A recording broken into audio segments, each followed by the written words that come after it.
कहानी की शुरुआत होती है एक शांत से गैरेज में, जहां चार्ली नाम का एक टेक्निकल एक्सपर्ट बड़े ध्यान से एक पुराना हवाई जहाज ठीक कर रहा होता है। ये वही प्लेन था जो उसकी बीवी सारा ने उसे उसके बर्थडे पर तोहफे में दिया था। तभी वहां आती है सारा, उसकी पत्नी, जो जल्द ही लंदन के लिए रवाना होने वाली है, एक जरूरी बिजनेस कॉन्फ्रेंस के लिए। सारा चार्ली से प्यार से कहती है कि इस बार वह भी उसके साथ चले, थोड़ा वक्त साथ बिताएं, लेकिन चार्ली हमेशा की तरह काम का बहाना बनाकर मना कर देता है। इसके बाद चार्ली पहुंचता है CIA हेडक्वार्टर्स, जहां सुरक्षा जांच के दौरान वह उन्हीं हाईटेक स्कैनर्स से गुजरता है जिन्हें उसने खुद डिजाइन किया था। फिर वह पहुंचता है उस डिपार्टमेंट में जहां उसका असली काम होता है, डिक्रिप्शन और एनालिसिस, यानी कोड्स को तोड़ना और खुफिया डाटा का विश्लेषण करना। इसी दौरान उसे एक मैसेज मिलता है इनक्वेलाइन नाम के एक रहस्यमयी व्यक्ति से, जिससे उसकी बातचीत पिछले कई सालों से होती आई है। यह शख्स हमेशा उसे खुफिया जानकारी बेचता है, लेकिन इस बार वह कुछ अलग कहता है। इस बार जो डॉक्यूमेंट्स हैं वो खुद CIA के लिए खतरा बन सकते हैं। चार्ली चौकन्ना हो जाता है और अंदाजा लगाता है कि ये जानकारी कहां से आई है। वह पूछता है, इस्तांबुल? लेकिन इनक्वेलाइन सीधा जवाब नहीं देता, बात को घुमा देता है। चार्ली तुरंत उस इंफॉर्मेशन को डिकोड करने में लग जाता है, लेकिन इस बार मामला कुछ ज्यादा ही उलझा हुआ है। कोड इतना पेचीदा है कि चार्ली जैसा जीनियस भी उसे आसानी से नहीं तोड़ पाता। लंच ब्रेक के बाद जैसे ही चार्ली वापस अपने डेस्क पर लौटता है, सारा का फोन आता है। वो बताती है कि वह लंदन पहुंच चुकी है, लेकिन हैरानी की बात यह है कि चार्ली पहले से जानता था, क्योंकि वो छुपकर सारा की लोकेशन ट्रैक कर रहा था। दोनों की बातचीत छोटी होती है, क्योंकि चार्ली का दिमाग पूरी तरह उस कोड में उलझा होता है। जब उससे वो कोड अब भी नहीं टूटता, तो वह कंप्यूटर उठाकर पहुंच जाता है CIA के एक रेस्ट्रिक्टेड एरिया में, जहां एक हाईटेक एडवांस्ड सिस्टम की मदद से वो तेजी से आगे बढ़ता है। लेकिन चार्ली को नहीं पता कि जो जानकारी वो डिकोड कर रहा है, वो उसकी जिंदगी हमेशा के लिए बदलने वाली है। कई घंटों की मेहनत, कोड ब्रेकिंग और सिस्टम के जरिए गहरे रिसर्च के बाद आखिरकार चार्ली उस रहस्यमयी फाइल को खोलने में कामयाब हो जाता है। लेकिन जैसे ही वह इन फाइल्स को पढ़ता है, उसका दिमाग सुन्न हो जाता है। ये कोई मामूली रिपोर्ट नहीं थी, बल्कि अमेरिकी सरकार की ऐसी सीक्रेट जानकारी थी जिसे दुनिया से छिपा कर रखा गया था। फाइल्स में खुलासा होता है कि कुछ समय पहले एक बड़ा धमाका हुआ था, जिसे मीडिया ने एक आत्मघाती आतंकी हमला बताया था। लेकिन सच्चाई ये थी, ये हमला असल में अमेरिकी सरकार द्वारा किया गया एक गुप्त ड्रोन अटैक था, जिसे दुनिया की नजरों से छुपा लिया गया था। इस हमले में करीब 150 लोग मारे गए थे, जिनमें फ्रेंच स्पेशल फोर्सेस और डेनिश मरीन्स के जवान भी शामिल थे। ये जानकारी इतनी खतरनाक थी कि अगर बाहर आती तो CIA और अमेरिका की छवि पूरी दुनिया में गिर जाती। सबसे बड़ा झटका तब लगता है जब चार्ली को पता चलता है कि इस पूरे मिशन का मास्टरमाइंड कोई और नहीं, बल्कि उसका खुद का बॉस चीफ मूर था, जिस पर वह सालों से भरोसा करता आया था। इस खुलासे से चार्ली पूरी तरह से हिल जाता है। उस रात वह बार बार सारा को फोन करता है, लेकिन वह फोन नहीं उठाती। निराश होकर वह एक वॉइसमेल छोड़ देता है। अगले दिन जब चार्ली ऑफिस पहुंचता है, तो उसे मोर पहले से ही वहां इंतजार करता हुआ मिलता है। मोर उसे सीधे लेकर जाता है CIA की नई डायरेक्टर ओब्रायन के पास। वहां चार्ली को एक भयानक खबर सुनाई जाती है। लंदन के एक होटल में आतंकवादी हमला हुआ है और सारा उसी हमले की शिकार बनी है। चार्ली इस बात पर यकीन नहीं करता। वह कहता है, मैं खुद सारा से बात करना चाहता हूं। तभी मोर टीवी ऑन करता है और लाइव न्यूज रिपोर्ट दिखाता है। न्यूज में बताया जाता है कि 4 आतंकवादी होटल में घुसे, बंधक बनाए और कुछ लोगों को मार डाला। फिर मोर चार्ली को CCTV फुटेज दिखाता है, जहां गोलीबारी, चीख पुकार और भगदड़ साफ सुनाई देती है। और यहीं चार्ली देखता है कि सारा उन्हीं लोगों में शामिल थी जो मारे गए। चार्ली टूट जाता है। जब वह घर लौटता है तो घर के बाहर मीडिया का जमाव लगा होता है। पुलिस उन्हें रोकने की कोशिश कर रही होती है, लेकिन रिपोर्टर्स लगातार सवाल पूछते हैं। तभी उसका एक दोस्त आता है और चार्ली को भीड़ से निकालकर अंदर ले जाता है। अगले दिन जब चार्ली थोड़ा संभलता है, तो उसे सब कुछ संदिग्ध लगने लगता है। उसके मन में एक शक जन्म लेता है। क्या यह सिर्फ एक हमला था, या इसके पीछे कोई गहरी साजिश है? अब वह सीधा जाता है मोर और सुपरवाइजर कैलिब के पास, क्योंकि अब चार्ली को यकीन होने लगा है कि सारा की मौत कोई हादसा नहीं, बल्कि किसी साजिश का हिस्सा थी। चार्ली के लिए यह बात किसी बुरे सपने से कम नहीं थी। लंदन जैसी हाई सिक्योरिटी सिटी में जहां हर सड़क, हर गली और हर होटल में सीसीटीवी कैमरे लगे होते हैं, वहां इतने खतरनाक आतंकवादी कैसे इतने आराम से हमला करके निकल सकते हैं?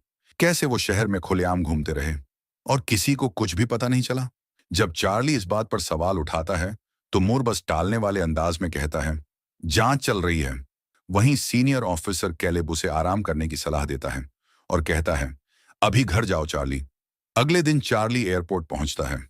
वहां वो सारा की डेड बॉडी और उसका सामान रिसीव करता है। ये पल उसके लिए बेहद दर्दनाक होता है। जब वह घर लौटता है और सारा का सूटकेस खोलता है, तो उसे अंदर एक छोटा सा गिफ्ट मिलता है, जो सारा ने उसी के लिए खरीदा था। इस गिफ्ट को देखकर चार्ली पूरी तरह से टूट जाता है। उसके चेहरे पर आंसू बहते हैं और उसका दिल गुस्से और गम से भर जाता है। अब घर की खामोशी और अकेलापन उसे अंदर से तोड़ने लगता है। वो खुद को रोक नहीं पाता और फिर से सीधा सीआईए ऑफिस पहुंच जाता है। वहां वो बिना किसी की इजाजत के एक बार फिर उस रेस्ट्रिक्टेड कंप्यूटर सिस्टम पर लॉग इन करता है और खुद ही तहकीकात शुरू कर देता है। चार्ली अब एक एक सीसीटीवी फुटेज हैक करता है। होटल के बाहर की, अंदर की, एंट्रेंस और पार्किंग की, हर जरूरी एंगल से। फिर वो सारे डेटा को एक टाइमलाइन में ढालता है और खुद ही पूरी घटना को जोड़कर समझने लगता है। इस पूरे प्रोसेस के बाद चार्ली को एक चौंकाने वाला सच पता चलता है। चारों आतंकवादी सबसे पहले ईस्ट एंड इलाके से एक गाड़ी चुराते हैं। फिर वो उसी गाड़ी से होटल के सर्विस एंट्री गेट से अंदर घुसते हैं। इस दौरान उन्होंने बड़े प्रोफेशनल तरीके से अपने फिंगरप्रिंट्स और डीएनए के सारे सबूत मिटा दिए थे, ताकि किसी को कोई सुराग न मिले। होटल के अंदर वो इंडोनेशिया की एक फर्म इम्पैक्ट इन्वेस्टमेंट्स से मीटिंग करने पहुंचे थे। लेकिन मीटिंग के दौरान किसी बात को लेकर बहस इतनी बढ़ जाती है कि माहौल तनावपूर्ण हो जाता है। उसी समय फर्म का एक सिक्योरिटी गार्ड गुस्से में आकर विरोध करने लगता है और तभी अचानक एक आतंकवादी बंदूक निकालकर फायरिंग शुरू कर देता है। एक गार्ड मौके पर ही मारा जाता है और दूसरा बुरी तरह घायल हो जाता है।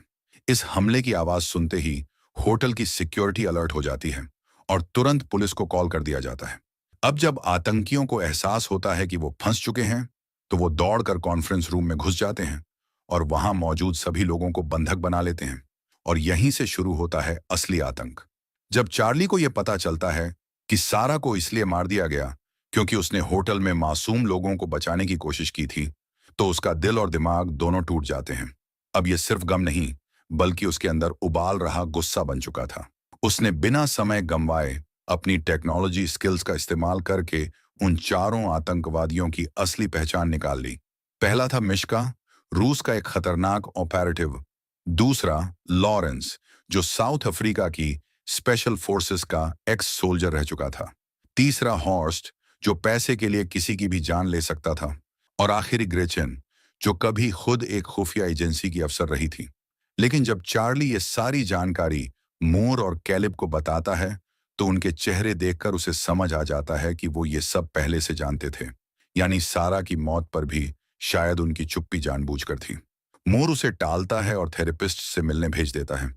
लेकिन अब चार्ली किसी इलाज या सहानुभूति के मूड में नहीं था। अब वो सच जानना चाहता था। अगले दिन वो प्लान बनाता है। अपनी सीआईए आईडी में एक खास चिप छुपाता है, जो सिक्योरिटी स्कैनर से बच जाती है। ऑफिस पहुंचकर वो खुफिया फाइल्स को प्रिंट करता है और एक डिवाइस से उनकी डिजिटल कॉपी बना लेता है। उस रात अकेला बैठा बार में ज्यूक बॉक्स को घूरता रहता है, जैसे कोई पुरानी याद उसे भीतर से जला रही हो। और सुबह होते ही वो फिर ऑफिस पहुंचता है। लेकिन इस बार उसके हाथ खाली नहीं होते। उसके पास होते हैं प्रिंटेड सबूत, जिनमें सीआईए की कई खतरनाक साजिशें उजागर होती हैं। सीरिया के अस्पताल पर बमबारी, यमन में आम नागरिकों की मौत और भी बहुत कुछ। चार्ली धमकी देता है, मैंने एक डेड मैन स्विच एक्टिव किया है। अगर हर 5 घंटे में मैं एक खास कोड सिस्टम में नहीं डालूंगा, तो ये सारे सबूत दुनिया के बड़े न्यूज चैनलों तक पहुंच जाएंगे। फिर वो डील रखता है। उसे सीआईए की पूरी ट्रेनिंग चाहिए, फेक पासपोर्ट, मोटी रकम, एक हथियार और उन चारों आतंकियों की पूरी डिटेल, क्योंकि अब चार्ली सिर्फ एक एनालिस्ट नहीं, एक शिकारी बन चुका है। मीटिंग खत्म होते ही जैसे ही चार्ली अपनी कार में बैठता है, उसका शरीर तनाव से कांपने लगता है और वही कार में बैठते ही वो उल्टी कर देता है। अब उसे पहली बार एहसास होता है कि जिस जाल में वो कूद चुका है, वो किसी खेल का हिस्सा नहीं, बल्कि जिंदा बचने की जंग है। दूसरी तरफ सीआईए ऑफिस में मूर इस बात को मानने से इनकार कर देता है कि चार्ली ने वाकई कोई डेड मैन स्विच एक्टिव किया है। उसका कहना होता है, ये बस एक धमकी होगी, एक चाल। लेकिन तभी केलिब बीच में बोलता है, अगर ये ब्लफ नहीं हुआ तो। वो समझता है कि इस खतरे को हल्के में लेना सीआईए के लिए बहुत भारी पड़ सकता है। अब टीम चार्ली की हर हरकत की तहकीकात करने लगती है। सबसे पहला सवाल, उसने सीआईए की इतनी खुफिया फाइल्स की कॉपी आखिर की कैसे? वो अंदाजा लगाते हैं कि शायद चार्ली ने कोई स्किमर डिवाइस यूज किया जो सीधे सीआईए के सिक्योर कंप्यूटर से तो डेटा नहीं निकाल सकता, लेकिन प्रिंटर से निकाल सकता है। इसका मतलब चार्ली ने पहले फाइल्स को प्रिंटिंग सिस्टम में डाला, फिर प्रिंटर से एक मैग्नेटिक स्ट्रिप डिवाइस की मदद से डेटा चुराया। जब सिक्योरिटी फुटेज चेक होती है तो साफ नजर आता है कि चार्ली ने हाल ही में एक लोकल स्टोर से सच में मैग्नेटिक स्ट्रिप खरीदी थी। लेकिन असली पहेली ये थी, उसने वो डिवाइस सीआईए की बिल्डिंग में लेकर कैसे गया और वापस कैसे लाया? जांच करते करते एजेंट्स चार्ली के घर की भी तलाशी लेते हैं और पता चलता है कि वो हाल ही में 2 बार एक ही बार में गया था। जब एजेंट्स उस बार की तलाशी लेते हैं तो जुक बॉक्स के नीचे उन्हें एक पुरानी एबा म्यूजिक सीडी मिलती है। केलेब जब उस सीडी को जुक बॉक्स में प्ले करने की कोशिश करता है तो उसमें से सिर्फ अजीब सी आवाजें और नॉइज आती हैं, कोई म्यूजिक नहीं। तभी टीम समझ जाती है कि ये कोई आम सीडी नहीं, बल्कि ये चार्ली द्वारा छुपाई गई कोई डिजिटल डिवाइस है। शायद यही वो चीज है जिसमें उसने खुफिया जानकारी छुपाई है, और वो सीडी को वहां से जब्त कर लेते हैं। इसी दौरान दूसरी तरफ चार्ली अब सीआईए के ट्रेनिंग सेंटर पहुंच चुका होता है, जहां उसका स्वागत करता है कर्नल हेंडरसन। अब वो चार्ली को असली दुनिया की ट्रेनिंग देने जा रहा होता है। ट्रेनिंग की शुरुआत होती है शूटिंग रेंज से, लेकिन यहाँ चार्ली की कमजोरी सामने आ जाती है। वो कोई खास निशानेबाज नहीं होता। उसे सही निशाना लगाने के लिए टारगेट के काफी करीब जाना पड़ता है। लेकिन जैसे ही बात आती है बम बनाने की, चार्ली सबको हैरान कर देता है। वो इतनी तेजी और सटीकता से बम असेंबल करता है कि खुद कर्नल हेंडरसन भी हैरान रह जाता है और पहली बार उसे गंभीरता से लेने लगता है। अब चार्ली को अपनी नई पहचान याद करनी होती है, जो उसके अगले मिशन के लिए बेहद जरूरी है। उसकी ट्रेनिंग अब और भी कठिन हो चुकी थी। कर्नल हेंडरसन उसे हर हाल में परखना चाहता है। वो बार बार चार्ली को धक्का देता है, उस पर चिल्लाता है, उसे मानसिक दबाव में डालता है, ताकि ये देखा जा सके कि क्या चार्ली तनाव और तकलीफ में भी खुद को भूलता तो नहीं। क्या वो अब वो इंसान है जो खुद को पूरी तरह बदल चुका है? आखिरकार चार्ली के लिए फेक पासपोर्ट और नई आईडी तैयार कर दी जाती है। लेकिन उसी रात कुछ ऐसा होता है जो चार्ली के दिल को हिला देता है। कर्नल हेंडरसन उसके कमरे में आता है और गंभीर लहजे में कहता है, तू कातिल नहीं है। चार्ली की आंखों में दर्द और आग दोनों होते हैं। वो बस एक ही बात कहता है, मैं सिर्फ इंसाफ चाहता हूं। हेंडरसन चुपचाप एक पिस्तौल निकालता है, चार्ली के हाथ में थमाता है और कहता है, अगर तू वाकई कातिल बनना चाहता है तो मुझे गोली मार। चार्ली की उंगलियां कांपने लगती हैं, हाथ थरथराता है। वो पिस्तौल को ऊपर उठाता है, लेकिन कुछ सेकंड बाद वो उसे नीचे कर देता है, क्योंकि उसके अंदर अभी भी इंसानियत जिंदा है। वो मारने वाला नहीं बना, लेकिन बदला तो अब भी जिंदा है। उधर सीआईए के ऑफिस में एजेंट्स उस सीडी की एनालिसिस में कई घंटे बिता देते हैं, और जो सच्चाई सामने आती है वो सबको चौंका देती है। चार्ली का डेड मैन स्विच सिर्फ एक ब्लफ, यानी झूठा धमकी थी, लेकिन ये ब्लफ इतना दमदार था कि सभी उसे सच मान बैठे थे। जैसे ही यह पता चलता है, टीम मोर को रिपोर्ट देती है, लेकिन उन्हें नहीं पता कि चार्ली उनकी पूरी बात सुन रहा है। असल में चार्ली ने अपनी आईडी बैज में जो चिप छुपाई थी वो एक बग डिवाइस थी, और उसने वही बग उन फाइल्स में भी प्लांट कर दिया था जो उसने अपने सीनियर्स को दी थी। अब चार्ली सब कुछ लाइव सुन रहा था। मोर को जैसे ही ये पता चलता है, वो तुरंत हेंडरसन को कॉल करता है, चार्ली को तुरंत अरेस्ट करो। लेकिन तब तक बहुत देर हो चुकी होती है। चार्ली सीआईए ट्रेनिंग सेंटर से फरार हो चुका होता है। फोन कटते ही मोर को आखिरकार उस बग का पता चलता है और वो सीधे चार्ली से संपर्क करता है। मोर कहता है, तुम जो कर रहे हो ये देशद्रोह है। लेकिन अब चार्ली किसी की नहीं सुनता। वो अपने ईयरपीस को निकालकर फेंक देता है, जैसे ये साबित कर देना चाहता हो कि अब उसका रास्ता अलग है। अब चार्ली पहुंचता है लंदन एयरपोर्ट, जहां वो इमिग्रेशन प्रोसेस पूरी करता है और फिर छुपते छुपाते पेरिस की ओर रवाना हो जाता है। लेकिन तभी एक नई मुसीबत आ जाती है। उसका फेक पासपोर्ट सीआईए के सिस्टम में ट्रिगर हो जाता है। मूर तुरंत हेंडरसन को आदेश देता है, उसका पीछा करो। पेरिस पहुंचकर चार्ली एक होटल रूम बुक करता है। उसी रेस्टोरेंट के पास जहां अक्सर ग्रेचन आती जाती देखी गई है। आखिरकार चार्ली की लंबी निगरानी काम आ ही जाती है। उसे ग्रेचन दिखाई देती है और जैसे ही वो उसके ट्रैकिंग रेंज में आती है, चार्ली उसका फोन ट्रैक करना शुरू कर देता है। पूरा दिन चार्ली उसी बिल्डिंग के बाहर बैठा रहता है जहां ग्रेचन रहती है। वो तब तक इंतजार करता है जब तक ग्रेचन घर से बाहर नहीं निकल जाती। जैसे ही एक और किराएदार बाहर निकलता है, चार्ली उसी मौके का फायदा उठाकर बिल्डिंग के अंदर दाखिल हो जाता है।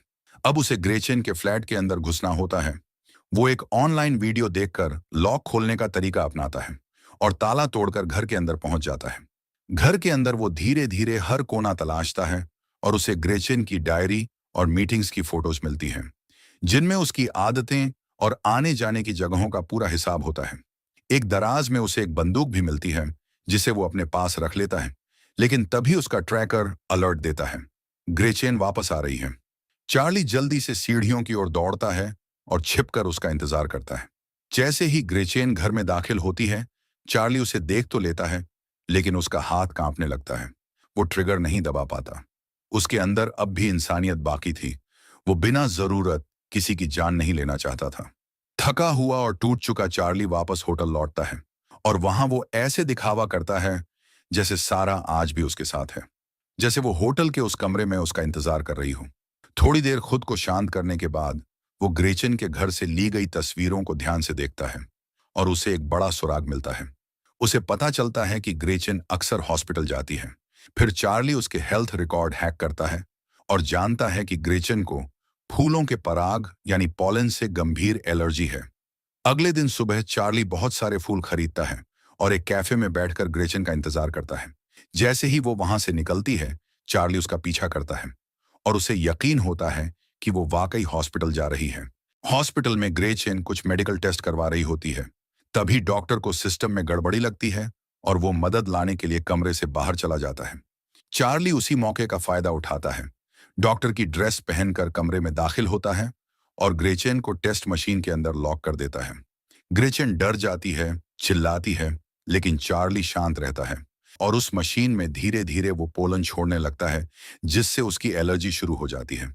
हॉस्पिटल के उस कमरे में जहां चार्ली ने ग्रेचन को मेडिकल मशीन के अंदर बंद कर दिया था, अब अंदर से अजीब और घबराई हुई आवाजें आने लगती हैं।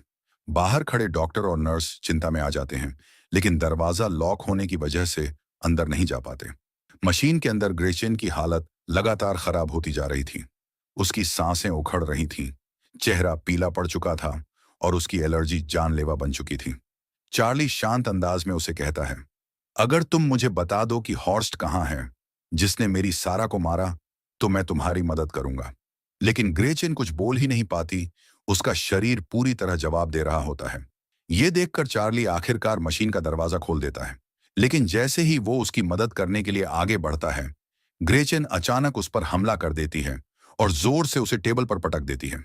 फिर दोनों के बीच जबरदस्त हाथापाई शुरू हो जाती है। कभी मेज, कभी दीवार, कभी फर्श, हर तरफ मारपीट और अफरा तफरी मच जाती है। चार्ली बंदूक निकालने की कोशिश करता है, लेकिन ग्रेचेन उसे गिरा देती है और जैसे ही उसे मौका मिलता है, वो दरवाजा खोलकर भाग जाती है। चार्ली भी तुरंत उसका पीछा करता है। अब दोनों सड़क पर हैं और चार्ली हाथ में बंदूक लिए दौड़ रहा है, लेकिन तभी एक तेज रफ्तार कार ग्रेचेन को टक्कर मार देती है। चार्ली कुछ पल तक वहीं खड़ा रह जाता है। वो हक्का बक्का होता है क्योंकि ग्रेचेन की लाश अब उसके सामने पड़ी होती है। कांपते हाथों से वो धीरे धीरे उसके पास जाता है, उसका मोबाइल फोन उठाता है और बिना किसी को देखे वहां से चुपचाप निकल जाता है। बाहर आकर वो अपने डॉक्टर वाले कपड़े कचरे में फेंक देता है और होटल वापस लौट जाता है। वहां वो खुद को साफ करता है, शरीर से खून हटाता है और जल्दी जल्दी अपना सामान पैक करता है। उसी रात वह बस स्टेशन पहुंचता है और मार्से के लिए एक टिकट लेता है। इधर ग्रेचेन की मौत की खबर सीआईए तक पहुंच जाती है। डायरेक्टर ओब्रायन इस पर मूर से सवाल करती है, लेकिन मूर बस इतना कहता है, शायद हमारे ही किसी आदमी ने उसे मार दिया है। दूसरी तरफ चार्ली अब भी खुद को इस हादसे के लिए कसूरवार मान रहा होता है।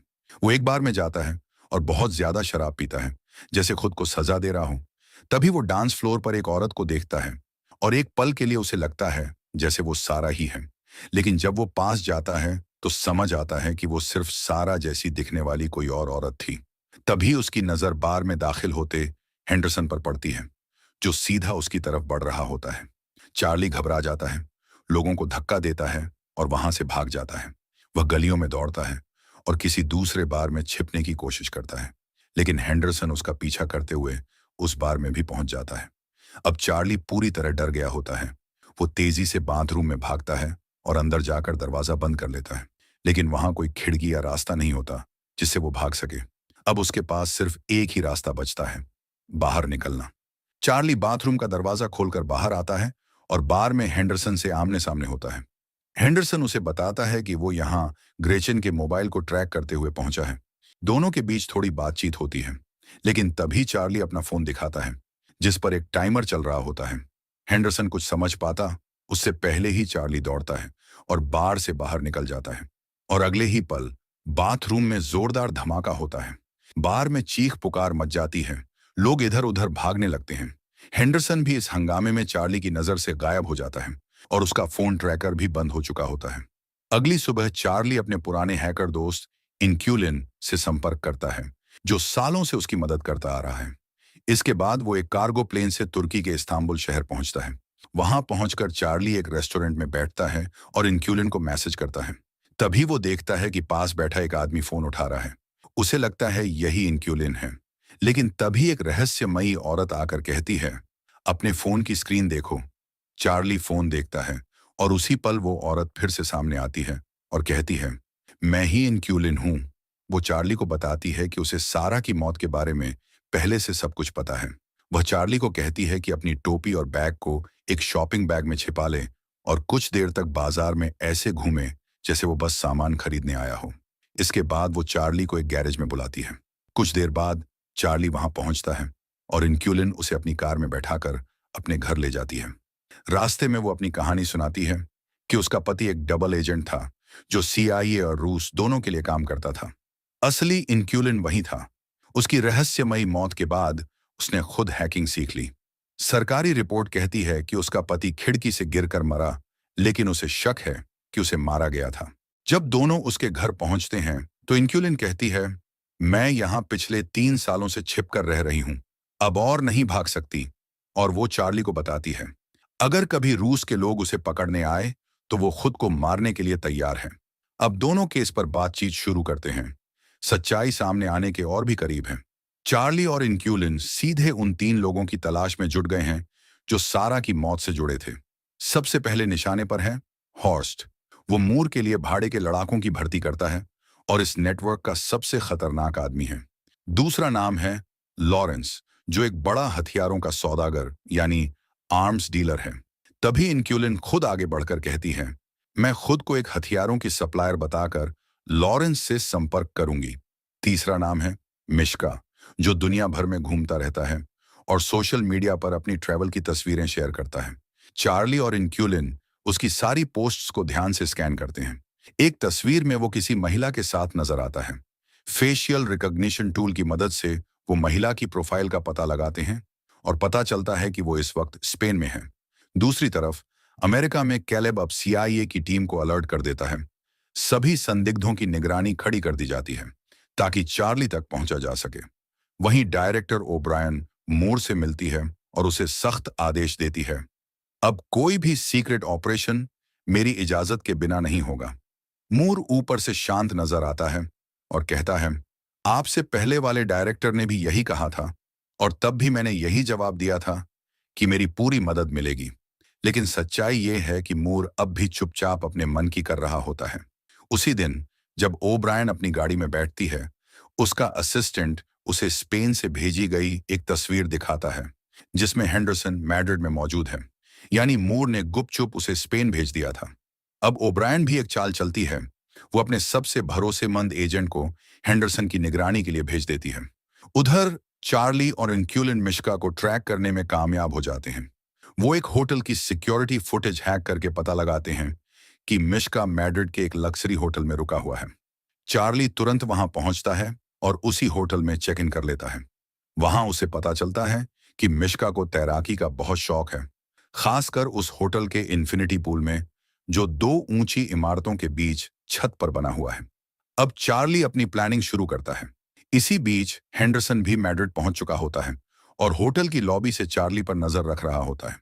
लेकिन चार्ली को इसका अंदाजा नहीं होता। अगले दिन चार्ली एक खास डिवाइस बनाना शुरू करता है जिससे वो मिश्का को ट्रैक और कंट्रोल कर सके। फिर वो डिवाइस को होटल में ही छिपा देता है। शाम को मिश्का एक बार में दिखाई देता है और चार्ली उसका पीछा करते हुए वहां पहुंच जाता है। लेकिन तभी बार में उसे एक जाना पहचाना चेहरा नजर आता है। जैसे ही चार्ली को एहसास होता है कि कोई उसका पीछा कर रहा है, वो तुरंत अपने ईयरपीस में इंक्यूलिन को सब कुछ बताता है।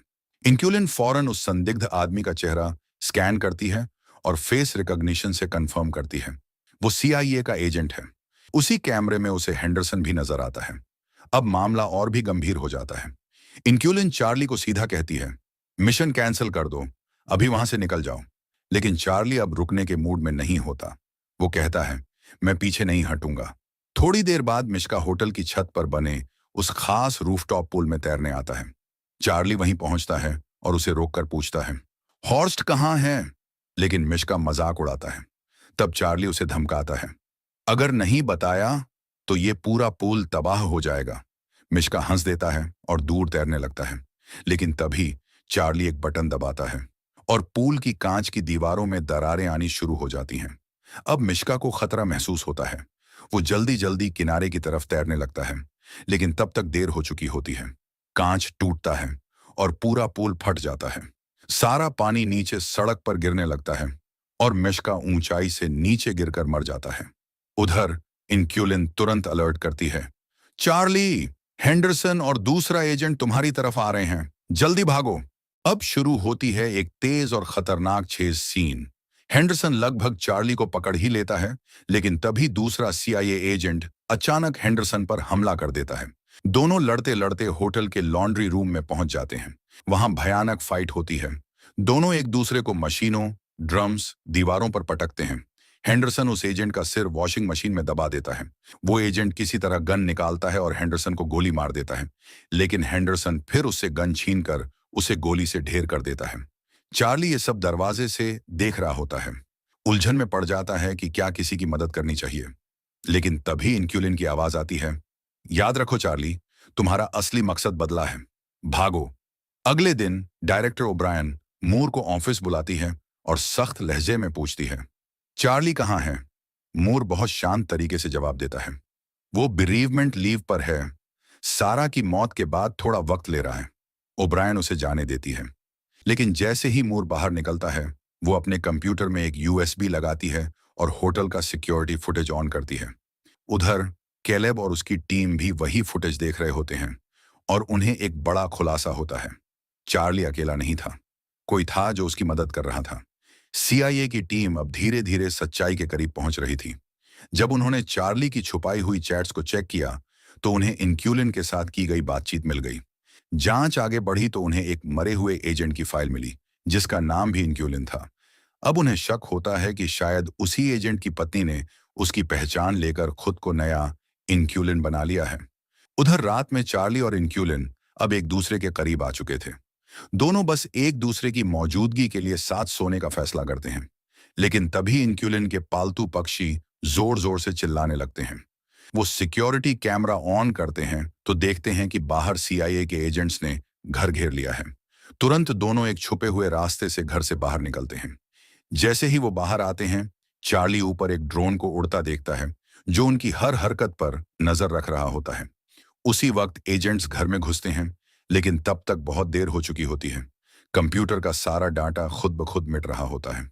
इसके बाद चार्ली और इंक्यूलिन बीच की तरफ भागते हैं, लेकिन अब ड्रोन उन्हें देख चुका होता है। कुछ ही मिनटों में एजेंट्स गोलियां चलाते हुए हमला कर देते हैं। कुछ एजेंट्स तो समंदर में बोट से भी उनका पीछा करने लगते हैं। इस खतरनाक पीछा करने की भाग दौड़ में कार बुरी तरह टूट जाती है और इंक्यूलिन को गोली लग जाती है। चार्ली के पास अब कोई चारा नहीं होता। वो इंक्यूलिन को दूसरी सीट पर खींचकर खुद ड्राइविंग सीट पर बैठता है और जब तक पीछा कर रहे एजेंट्स पीछे नहीं छूट जाते तब तक कार चलाता रहता है। फिर एक पुराने गैरेज में जाकर कार रोकता है और इंक्यूलिन को आखिरी बार अलविदा कहता है। अब उसके अंदर सिर्फ बदले की आग रह जाती है। अगले दिन चार्ली लॉरेंस से मिलने की तैयारी करता है, जो एक बड़ा हथियार बेचने वाला था और इस पूरे खेल का हिस्सा था। चार्ली खुद को हथियार विक्रेता बनाकर उससे मिलने की प्लानिंग करता है। वो कुछ इलेक्ट्रॉनिक डिवाइस खरीदता है और फिर निकल पड़ता है रोमानिया की ओर। वहां एक सुनसान इमारत में जाकर वो अपना चेहरा रिकॉर्ड करता है और बर्लिन की सिक्योरिटी फीड हैक कर लेता है। चार्ली अब अपने मिशन के आखिरी पड़ाव पर पहुंच चुका था। सीआईए को पूरा यकीन हो जाता है कि वो बर्लिन में है और उनकी टीम तुरंत वहां भेज दी जाती है। दूसरी तरफ जैसे ही लॉरेंस उस तय जगह पर पहुंचता है, उसे एक बजता हुआ फोन दिखाई देता है जो एक कुर्सी पर रखा होता है। फोन उठाते ही चार्ली की आवाज आती है, बॉक्स के अंदर देखो। लॉरेंस जब बॉक्स खोलता है तो उसमें कई बम रखे होते हैं और साथ ही सारा की एक तस्वीर भी होती है। तभी चार्ली वहां आ जाता है और पूछता है, हॉर्स्ट कहाँ है? चार्ली कहता है कि अगर लॉरेंस सच्चाई बता देगा तो वो बम डीएक्टिवेट कर देगा। लॉरेंस बताता है कि हॉर्स्ट रूस के पानी में ऑपरेट करता है और बाल्टिक सीपोर्ट पर उसका सामान डिलीवर होता है। चार्ली पूछता है कि वो उससे संपर्क कैसे करते हैं, तो लॉरेंस बताता है कि सिर्फ सीक्रेट कोड के जरिए और सारे कोड उसके फोन में हैं। वो फोन फेंक देता है। चार्ली फोन उठाता है और वहां से चुपचाप निकल जाता है। थोड़ी देर बाद बम फट जाते हैं और लॉरेंस की मौत हो जाती है। सीआईए को जब इसकी खबर मिलती है तो उन्हें समझ आता है कि बर्लिन की जो वीडियो उन्होंने देखी थी वो फर्जी थी। असली लोकेशन तो रोमानिया थी। अब कहानी अपने आखिरी मोड़ पर पहुंच रही थी। रूस के एक होटल में बैठकर चार्ली सारा को याद करता है और उसका दिया हुआ प्याज की परतों वाला पजल खोलता है। जब वो उसे हल करता है तो उसमें से सारा का एक प्यार भरा मैसेज निकलता है जिससे चार्ली की आंखें भर आती हैं। अगली सुबह चार्ली सीपोर्ट पहुंचता है और वहां एक संदिग्ध गाड़ी को देखता है। वो हॉर्स्ट के आदमियों को एक कोड भेजता है जिससे एक आदमी फोन चेक करता है। चार्ली उसका पीछा करता है और उसकी बोट की तस्वीरें खींचता है। फिर वो होटल लौटकर उस बोट के नंबर से उसकी लोकेशन ट्रैक करता है और समुद्री रास्तों का अध्ययन करता है ताकि हॉर्स्ट की जगह का पता चल सके। सुबह सुबह जब वो बोट के करीब पहुंचता है तो कोई पीछे से उसके सिर पर वार करता है और चार्ली बेहोश हो जाता है। जब उसे होश आता है तो वो हॉर्स्ट की याच पर होता है। हॉर्स्ट उसे एक गन देता है और कहता है, अब हिम्मत दिखाओ, सामने से मारो। लेकिन चार्ली गन नीचे रख देता है। तभी याच की दिशा अचानक बदल जाती है और पूरे क्रू में अफरा तफरी मच जाती है। चार्ली मुस्कुराकर कहता है, अब ये याच मेरे कंट्रोल में है। दरअसल ये याच सीआईए की एक सिक्योर याच थी और चार्ली ने ही इसके सिस्टम बनाए थे। उसने याच को हैक करके उसे फिनलैंड की तरफ मोड़ दिया था। थोड़ी देर में फिनलैंड की नेवी और इंटरपोल याच को घेर लेते हैं और हॉर्स्ट समेत सभी अपराधियों को गिरफ्तार कर लेते हैं। कुछ समय बाद डायरेक्टर ओब्रायन प्रेस कॉन्फ्रेंस करती हैं और बताती हैं कि सीआईए के सारे भ्रष्ट एजेंट पकड़े जा चुके हैं।